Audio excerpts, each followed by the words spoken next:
మీ పేరు? నా పేరు కేపీ డానియల్, ఏంటి కంటోన్మెంట్ డిపో. ప్రభుత్వం సానుకూలంగా స్పందించింది, మీ రియాక్షన్ ఏంటి? చాలా చాలా హ్యాపీ. మాకు ఎన్నో కష్టాలు నష్టాలు ఉండే ఉమ్, ఈ ప్రభుత్వం మా అన్ని కష్ట నష్టాలు తీర్చి ఉమ్, మమ్మల్ని మంచిగా చేసింది. ఉమ్, కాబట్టి thanks for Revanth Reddy sir, CM um. Sir. అనుకున్నారా ఇంత తొందరగా సాల్వ్? లేలే అనుకోలే, కానీ సారే సీఎం సార్ డైరెక్ట్ పిలిచి మాట్లాడి మా ప్రాబ్లం సాల్వ్ చేసినందుకు చాలా చాలా థ్యాంక్స్ సీఎం సార్. అంటే గతంలో కేసీఆర్ గవర్నమెంట్ లో కూడా చాలా ధర్నాలు చేసినట్టున్నారు. చాలా ధర్నాలు చేసారు. అప్పుడు చాలా మంది చనిపోయింది కూడా సార్. అప్పుడు ఉమ్, 34 మెంబర్స్ కూడా చనిపోయారు పాపం. ఉమ్, ఇప్పుడు అంత మరణాలు ఏం కాలే, ఒక 3-4 మెంబర్స్ చనిపోయినారు ఉమ్, పాపం. వాళ్ళు ఉమ్, వాళ్ళకు ఈ ఆశ అనేది లేకుండా పోయింది.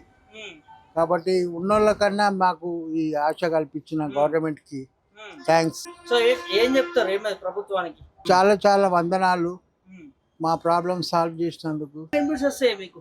అన్ని బెనిఫిట్స్ వస్తాయి సార్. గవర్నమెంట్లో లీనింగ్ అయినాక ఉమ్, గవర్నమెంట్తో పాటు వాళ్ళకి ఏమేమి ఉన్నాయో అన్నీ మాకు ఆటోమేటిక్ వచ్చేస్తాయి.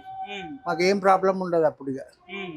అంతా గవర్నమెంట్ చూసుకుంటుంది. ఇక ఇప్పుడు డ్రైవింగ్ అంటేనే చాలా కష్టాలు ఉంటాయి. అట్లాంటి ఈ హెవీ బస్సులు నడపడం ఈ హైదరాబాద్ సిటీలలో, సో కొన్ని ఏమైనా ఇబ్బందులు ఎదుర్కొంటారా? ఎట్లా ఉన్నాయి పరిస్థితి? హైదరాబాద్ ట్రాఫిక్లో అయితే అది కామన్ సార్. కాకుంటే ఏంటంటే కొంచెం ప్రమోషన్స్ రావాలా, అవి ఎండి సార్తో మాట్లాడి మాకు ప్రమోషన్స్ ఇప్పిస్తా అని చెప్పారు. ఎన్ని సంవత్సరాలు చేస్తున్నారు మీరు? నాది 31 years అయిపోయింది సార్. 31 సంవత్సరం. 31 years, same category driver. Driver చేస్తున్నారు. డ్రైవర్ ప్రమోషన్స్ అంటే మీ తర్వాత ఏముంటాయి ఇందులో? ఏడీసీ యూడీసీ ఉంటాయి సార్. ఏడీసీ అంటే కంట్రోలర్, ఓకే. మళ్ళా క్యాష్ తీసుకున్నాడు, టీటీ చెకింగ్స్, ఇవి ఉంటాయి. ఇవి హైయర్ ప్రమోషన్స్. ఆఫ్టర్ 25-30 yearsకు ఆటోమేటిక్ వస్తుంది. కాకుంటే ఏంటంటే రిక్రూట్మెంట్స్ లేవు కాబట్టి ప్రమోషన్స్ ఆగిపోయినాయి కొంచెం అంతా. అట్లా ఇప్పుడు కొత్త రిక్రూట్మెంట్ చేస్తే మీలాంటి సీనియర్ వాళ్ళకి, సీనియర్స్కు మాకు ప్రమోషన్ ఈజీగా వస్తాయి సార్. రిక్రూట్మెంట్ అయితే ప్రమోషన్స్ వస్తాయి. ప్రమోషన్స్ వస్తాయి. దానివల్ల మీరు మంచిగా ఆఫీస్ లో కూర్చొని వర్క్ చేస్తారు. లేదు సార్, ఇంకా కంట్రోలర్ దాకా పని చేయొచ్చు. కంట్రోల్ దాకా పని చేయొచ్చు. సో మొత్తం జీతం పెరుగుతుంది, అన్ని హ్యాపీ. అన్ని జీతం పెరుగుతుంది, అన్ని పెడితే బాధలు పోతాయి, హరాస్మెంట్స్ పోతాయి డిపోలల్లో. హ్యాపీగా ఉంటాం అట్లా. మనతో పాటు కండక్టర్ మేడం ఉన్నారు. మేడం, సంతోషమేనా ప్రభుత్వం మీకు సానుకూలంగా స్పందించింది? మాకు హ్యాపీగా ఉందండి. చాలా 3 daysలలో ఇచ్చిండంటే చాలా సంతోషం. ఎన్నో సంవత్సరాల నుంచి వెయిట్ చేస్తున్నాము. మాకు ప్రభుత్వంలో విలీనం కావాలని దాని కొరకు చాలా వెయిట్ చేస్తున్నాము. చాలా హ్యాపీగా ఉంది మాకు. సంతోషమే అండి. బెనిఫిట్స్ మంచిగా అంటే ప్రభుత్వం మనసులో గుర్తించినట్టు. ఇంకా బెనిఫిట్స్ అన్ని ఇది వచ్చిన తర్వాత మాకు అవన్నీ వస్తాయని ఆశ ఉంది.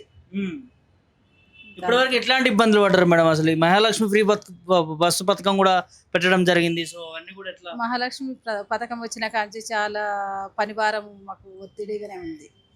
అయినా కూడా మేము ఇది కష్టమవుతుందని అయితే చెప్పలేదు. మాకు ఎక్కువ కష్టమైనా కూడా మేము దానికి చేసినాం. కానీ కష్టమవుతుందని అయితే చెప్పలేదు. ఇప్పుడు జీతాలు మీకు పెంచుతారు అంటున్నారు, దానివల్ల కొంచెం మీకు వెసులుబాటు దక్కుతుంది అనుకోవచ్చా? జీతాలు పెరిగితే మాకు హ్యాపీగానే ఉంటది కదా. అన్ని రకాలుగా మాకు ఇంట్లో ఖర్చులకి వాటికి వీటికి పిల్లల్ని చదివించుకోవాలన్నా, పెళ్లిళ్ళకి లోన్లు పెట్టుకోవాలన్నా హ్యాపీగానే ఉంటది. ఆర్థికంగా కొంచెం వెసులుబాటు ఉంటది సార్. ఖచ్చితంగా ఉంటది. అనుకురా ఇంత తొందరగా ప్రభుత్వం స్పందిస్తుందని? అనుకోలేదు. కాకపోతే మాకు ముఖ్యమంత్రి సారు మాట ఇచ్చిండు కాబట్టి ఎప్పటికైనా ఇస్తాడని ఆశ ఉండే. కాకపోతే తొందరగా ఇచ్చినందుకు సార్కు చాలా కృతజ్ఞతలు తెలియజేస్తున్నాను. మీ తోటి ఆర్టీసీ డ్రైవర్ కూడా అన్న శంకరన్న ఆత్మహత్య చేసుకున్నారు. సో ఎట్లా? ఆయన చనిపోయినందుకు చాలా బాధపడుతున్నాము. కాకపోతే అతను ఒకటి చనిపోకుంటుంటే అయిపోయేదేమో. ఇంకా 2 సీరియస్గా ఉన్నారు అనుకుంటారు మరి. కాకపోతే ఆయన చనిపోవడం చాలా బాధాకరమైన విషయమేను. ఇంకా అతను అయితే రాడు కదా. ఆమెకి అలా భార్యకి భర్త లేని లోటు ఉంటుంది, తండ్రి లేని పిల్లలు. ప్రభుత్వం కంపల్సరీ ఆదుకోవాలి ఆయనకి. ఇంటికి పెద్ద దిక్కు, తండ్రి లేని పిల్లలు, భర్త లేని భార్య, ఎంత ఇచ్చినా కూడా ఆ లోటు డబ్బులు కాకపోతే తర్వాత ఇంకా కొంచెం డబ్బులతోటి కొద్దిగా హ్యాపీ అవుతారే కానీ మనిషి అయితే రాడు కదా. చాలా లోటు. ఎక్కడి నుంచి ఎక్కడి వరకు చేస్తారు? నేను కంటోన్మెంట్ డిపో నేను రోజు ఒక డ్యూటీ చేస్తాను. రోజుకి ఒకటే వాళ్ళు వేసిన దాన్ని బట్టి వెళ్తుంటారు. ఉమ్. ఎట్లా ఉంటారు పబ్లిక్ తో మమేకం అవుతా ఉంటారు, చాలా రద్దీగా ఉండే. ఉంటారు, చాలా ఓపిక అనేది ఉండాలి. రకరకాల మనుషులు అసలు ఫోన్ చూసుకుంటూ బస్ ఎక్కగానే ఇంకా మెసేజ్లు ఫోన్లు చూస్తారు, టికెట్ అన్నా సప్పుడు చేయరు. ఆ తర్వాత మహాలక్ష్మి వచ్చినా కానీ మేమే ఓపిక తోటి ఉంటున్నాం, కానీ వాళ్ళే ఫ్రీ టికెట్ తీసుకోవడానికి కూడా చాలా కష్టపడుతున్నారు. మీ మీదకే మా మీదకే రివర్స్ అయ్యి ఉల్టా అవుతున్నారు. ఎందుకు మాకు చెక్ పాయింట్ వస్తుంది, టికెట్ ఎందుకు తీసుకోలేదంటే నేను అన్నా టికెట్ అడిగినా కానీ మీరు ఇవ్వలేదు, చెక్ అయినా అట్లే చెప్తావా అంటే కండక్టర్ని అడిగినా నాకు టికెట్ ఇవ్వలేదని చెప్తా. అయ్యో. మొన్న ఒక అమ్మాయి నాకు అట్లనే అయ్యింది, మ్యారేజ్ కూడా కాలేదు. ఇంకా దానికి కూడా నేను ఆమె మీద లొల్లి చేసి మనం ఎందుకు బుర్ర వేడి చేసుకోవాలి. అట్లాంటి పరిస్థితుల్లో మిమ్మల్ని సస్పెండ్ కూడా చేస్తారంట, నిజమేనా?